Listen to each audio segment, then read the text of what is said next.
Walaupun Indonesia ngimpor beras dari berbagai negara, Thailand, Vietnam, Pakistan, dan Myanmar, Indonesia juga ngimpor bawang, kedelai, susu, sampai gula dan garam. Tapi pertanyaannya kenapa? Bukankah Indonesia kaya akan bahan pangan?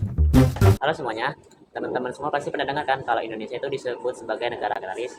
Nah, julukan ini diberikan kepada Indonesia karena sebagian besar penduduknya bermata pencarian di bidang pertanian. Bahkan pada masa kepemimpinan Soeharto, Indonesia pernah loh menjadi swasembada pangan. Namun Indonesia masa kini tidak mampu mempertahankan hal tersebut. Sehingga Indonesia masa kini harus melakukan impor di berbagai sektor pertanian. Salah satunya adalah beras sebagai sumber karbohidrat utama bagi orang-orang Indonesia. Padahal Indonesia memiliki berbagai jenis pangan sebagai sumber karbohidrat. Nah, dalam video ini, kami dari kelompok E akan mengupas potensi tanaman pangan yang sudah disebutkan tadi sebagai alternatif sumber karbohidrat. Simak sampai habis ya guys. Nah, tahukah kalian bahwa Indonesia memiliki banyak tanaman pangan lokal yang bisa menjadi pengganti alternatif dari bahan impor? Yang pertama ada sorghum. Sorghum kaya akan karbohidrat dan protein. Sorghum bisa menjadi pengganti dari gandum dan mengurangi ketergantungan kita terhadap impor tepung terigu.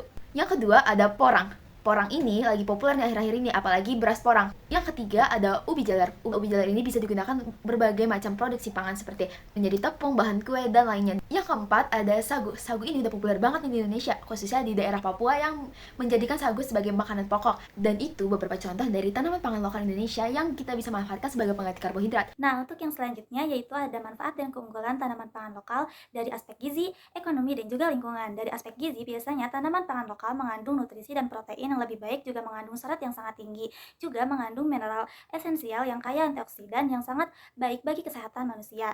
Di aspek ekonomi, tanaman pangan lokal juga bisa menambah lapangan pekerjaan bagi para petani dan juga UMKM, juga bisa mengurangi ketergantungan pada pangan impor.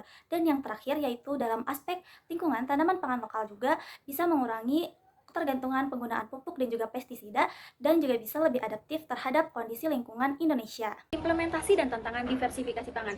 Yang pertama, strategi pengembangan. Diperlukannya edukasi masyarakat dan dukungan dari pemerintah serta UMKM. Yang kedua, tantangan. Kurangnya inovasi dan rendahnya minat pasar terhadap tanaman lokal. Yang ketiga, solusi. Diperlukannya promosi serta riset untuk meningkatkan nilai harga jual produk.